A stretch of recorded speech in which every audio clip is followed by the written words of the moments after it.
Odam bo'lmasa ham yuraverar ekan avtobus betida. Shvetsiyaning iqtisodiy va madaniy poytaxti rivojlangan transport infratuzilmasi bilan alohida e'tirof etiladi. Avtobusga dam olishga chiqarkansizda, ishlashga emas-a? Quruq aravani olib qochib yuraveramizda.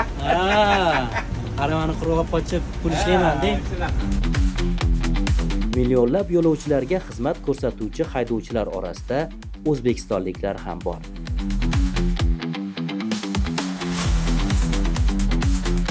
Haydovchilar uchun yaratilgan sharoitlar bilan yaqindan tanishish maqsadida ularning ofisiga bordik. 4 minutdan keyin hozir ketishimiz kerak. 4 minutdan ketishimiz kerak. Hozir faqat biz avtobus emas, yengil mashina bilan ketamiz.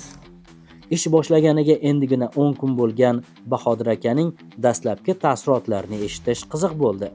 Shoshqaloqlik qilib bir-birini ustiga chiqib ketadi-ku bizda. Signal chalib, Ha, bu yerda unaqa narsa yo'q.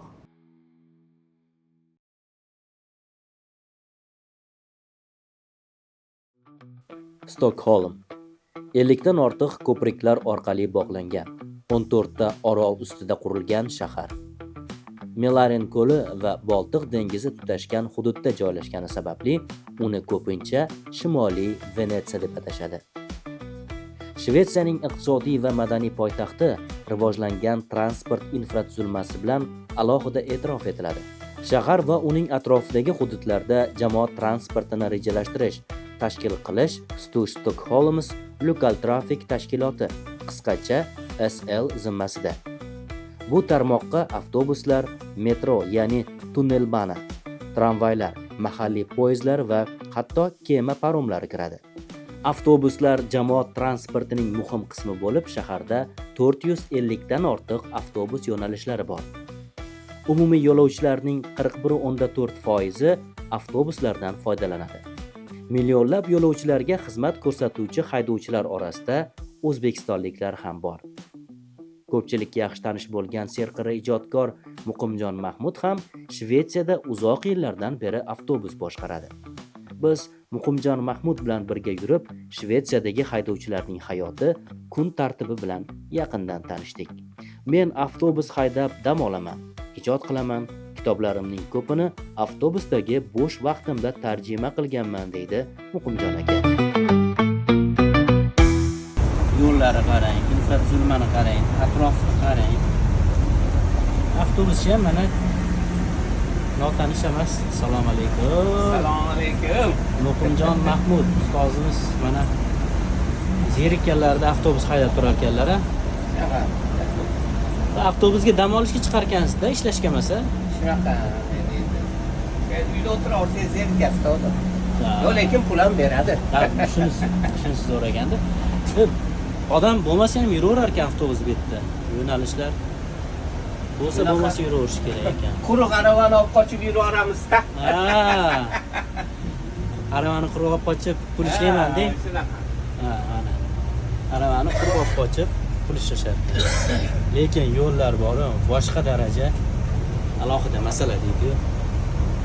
Dahshat endi mana. Stockholm bir chekkasi shahari, lekin shu yergacha avtobus kelar ekan. Oxirgi avtostanovkasida aylanib oladigan joyda bir 2 tami, 3 tami uy turibdi xolos. Mana bu yo'lda ham hakkam-dukkam uylar. Lekin avtobus mana shu yerlargacha keladi. Bu yo'llarda endi villalar ko'p ekan. Qimmat villalar. Bir so'z bilan aytganda haqiqatan ham sotsial davlat, ijtimoiy davlat degan shu.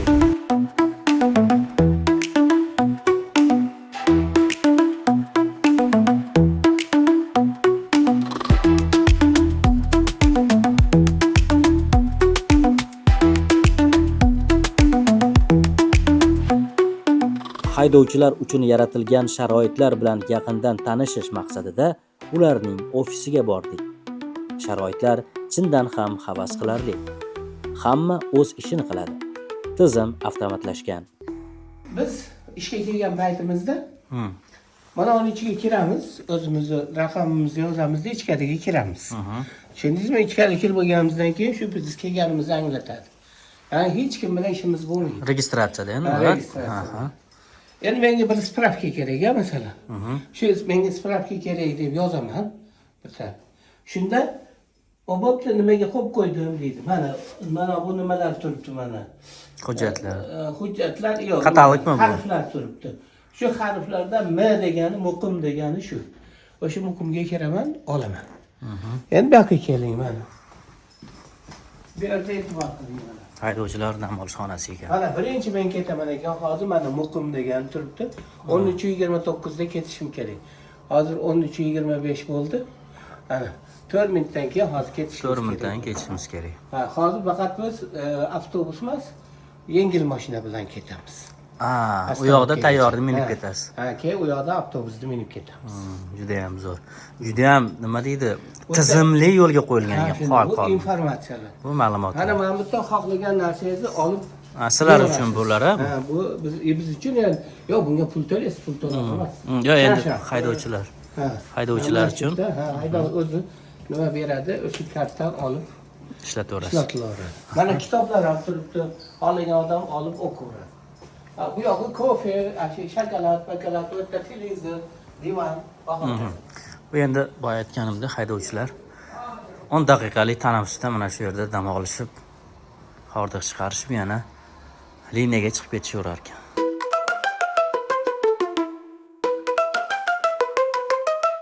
Qish mavsumi bo'lgani uchun Yevropaning shimolida kun qisqa, bir tutam desa ham bo'ladi. Hash-pash deguncha kun botdi. Boshida aytganimizdek, haydovchilar orasida o'zbekistonliklar bor. Ulardan yana biri Bahodir Shoyunusov. Ish boshlaganiga endigina 10 kun bo'lgan Bahodir akaning dastlabki taassurotlarini eshitish qiziq bo'ldi. Ish payti bo'lgani uchun imkon qadar haydovchilarga xalaqit bermaslikka va bo'sh vaqtlarda suhbatlashishga harakat qildik. Bahodir aka, assalomu alaykum. Va alaykum assalom. Endi sizni biroz vaqtingizni olamiz. Mayli. Bu avtobusni qachondan beri boshqarasiz? 10 kun bo'ldi. 10 kun bo'ldi yangi. Ungacha nima ish qilgansiz? Men ungacha taksi haydaganman. Aha. Keyin o'qidimda avtobus shoferchiligiga 5 oy. Men 10 kun bo'ldi ish boshlaganim. Qalay endi taassurotlar? Taksinikidan ko'ra osonmi, qiyinmi, qanaqa? O'ziga yarasha buni ham.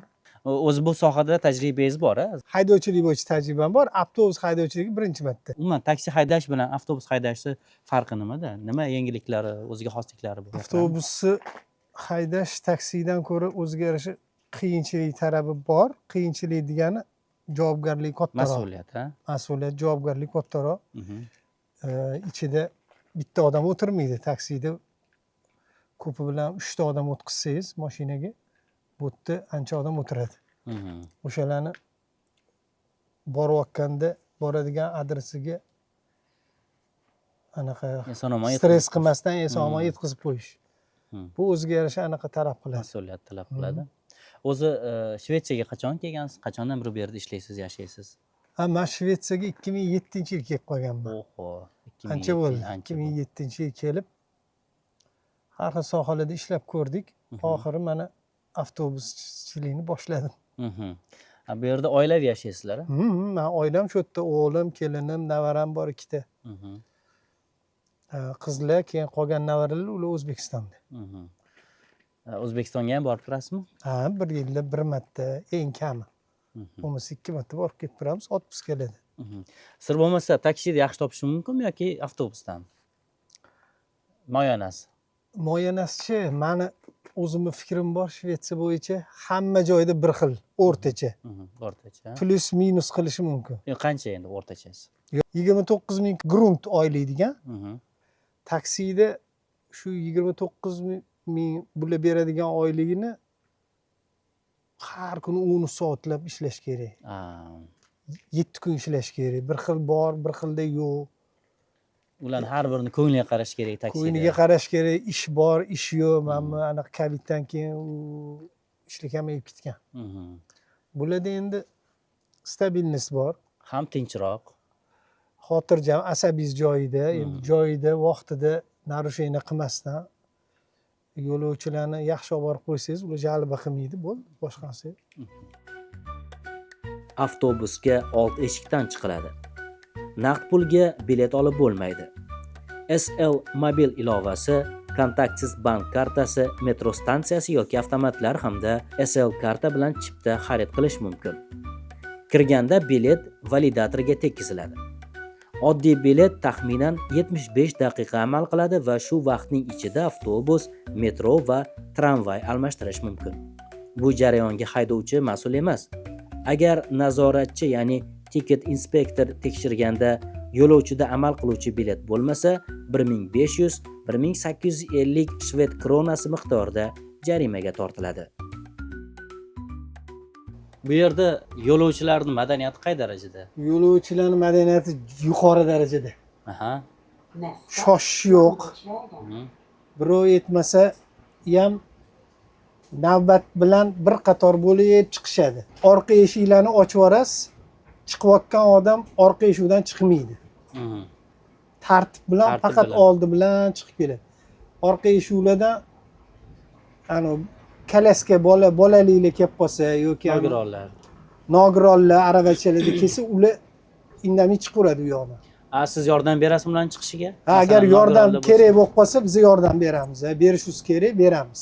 Vazifangiz hisoblanadi. Bizning vazifa anaqasi bittasi bor. Yo'l kirani to'lamasdan chiqish holatlari yoki shunaqa holatlar ham bo'ladimi? Yo'q. Bo'ladi, bir xillada hozir hamma narsa telefonlarda bo'lib ketgan, elektronnik-ku. Telefonimni batareya o'chib qoldi deydi. Mayli, o'zingni javobgarligingni bo'yningga olasan deb biz olib ketaveramiz. Yo'lda agar nazoratchilar chiqib qolsa, ular o'zi javob beradi. Javobgarlik o'zini bo'ynida qoladi. Biz o'shani aytib qo'yishimiz kerak faqat. Ogohlantirib. Farzandlar nima ish qilishadi? O'qishadimi, ishlashadimi? Mani o'g'lim o'sha taksi firma ochgan. O'sha taksi firmada o'zi birga ishlardik. Hozir u bitta o'zi ishlayapti endi. Bu o'zimizning xususiy firmamiz. Yo'llarida O'zbekistonnikidan qanaqadir farqli jihatlar bormi? Qaysi tomonlari juda ma'qul va uni O'zbekistonga olib kirish kerak deb o'ylaysiz? O'zbekistonning yo'llari ham zo'r bo'lib ketgan-ku hozir. Yo'llar qoidalar balki. Faqat transport, mashina haydash madaniyatini odamlarga o'rgatish kerak bo'ldi. Shoshqaloqlik qilib bir-birini ustiga chiqib ketadi-ku bizda. Signal chalib, bu yerda unaqa narsa yo'q. Avtobus haydovchiligi sohasida tajribasi katta bo'lgan Muqim Mahmud bilan suhbatimiz salonda bafurja davom etdi. Siz necha yil bu yerda avtobus haydayotgansiz, boshqargansiz? 15 yil. 15 yil. 15 yil avtobus haydadim. Bu hozir Bahodir bu taksi haydardi. Keyin boshqa joylarda ham ishlagan, har xil bir necha joylarda ishlagan. Men har doim avtobusni maqtardim. Avtobus maza. Chunki avtobusda qachon qayerdaligingiz aniqda. Vaqtigacha. Vaqtigacha. Falon joyda, piston joyda. O'sha joyga olib borib qo'yasiz, bo'ldi. Yani qancha odam chiqadi, chiqmaydi, u yog'i bilan sizga ishingiz bo'lmaydi. Norma narsa yo'q, hech narsa yo'q. Odamlar chiroyli muomala qiladi. Muomalalari juda go'zal. Masalan, avtobus buzilib qolsa, avtobusing buzilib qoldi deysiz, yangi avtobusda olib beradi. Darrov olib kelib beradi. Ya'ni hamma o'zini ishini qiladi. Senga bezovta qildim, seni bezovta qildim deb hatto ortiqcha pul ham beradi. Vaqtingni oldim debda. Bu o'sha taraflardan menga avtobus shofirligi juda yoqqanligi uchun doim maqtardim, doim havas qilib yurardim. Mana endi nasib qildi o'zi ham. Avtobus haydayapti. Bular endi 10 kun bo'ldi deyapsiz. Siz tajribali haydovchi sifatida bu yerda o'zi oyliklar qanaqa avtobuschilarga?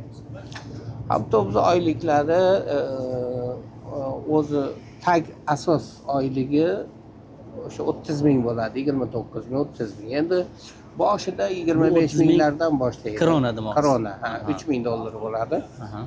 Endi mana bu kechasida haydaganingizga ozgina qo'shadi. Bayramlar. Shaharda haydaganingizga ancha qo'shadi. Shanba, yakshanbalarda haydaganingizga dam olish kunlaringizda qo'shadi. Shunaqa bo'lib 40 minglarga borib qoladi. Endi u muntazam ishlaydiganlarga, ya'ni to'la stavkada ishlaydiganlar. Hozir ham boshqarib turibsizmi avtobus yo'q? Yo'q, men endi charchadim. Haftada 1 kun, 2 kun ishlab qolaman. Bir oyda zerikmaslik uchun. Shunaqa bo'ladi. Avtobusda qanaqadir qiziqarli holatlar ham bo'ladimi? Masalan, o'zbekistonlik yoki shunga o'xshagan yo'lovchilar ham chiqib qoladimi? Tanib Ha, qolishlari shunaqa ham bo'ladi. shunaqa ham bo'ladi. Shunaqa bo'ladi. Rosa qiziq bo'ldi bir kunda.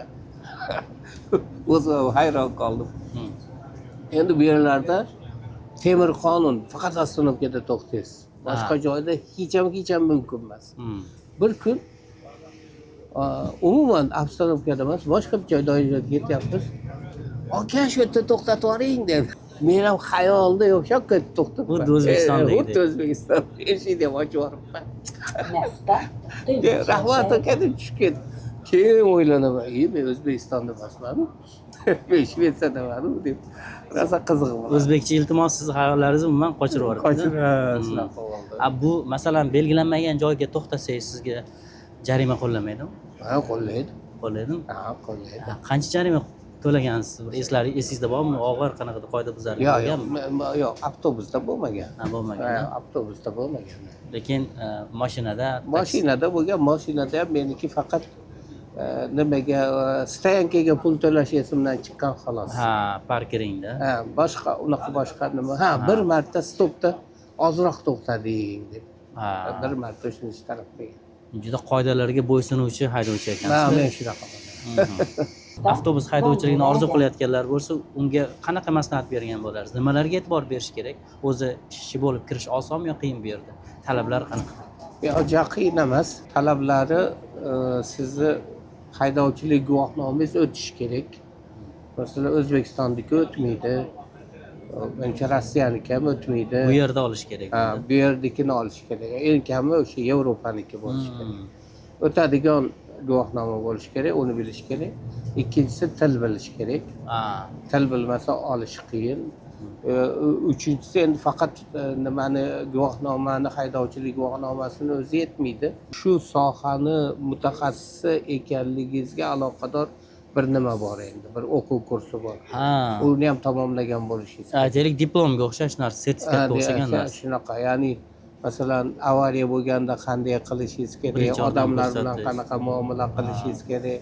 Bu yerda masalan dam olish vaqtlari bo'ladi. Nästa. O'sha vaqtida dam olmasangiz juda katta jarima bo'ladi. Tibbiy ko'rik har kunimi? Yo'q. Haydovchilar. Yo'q.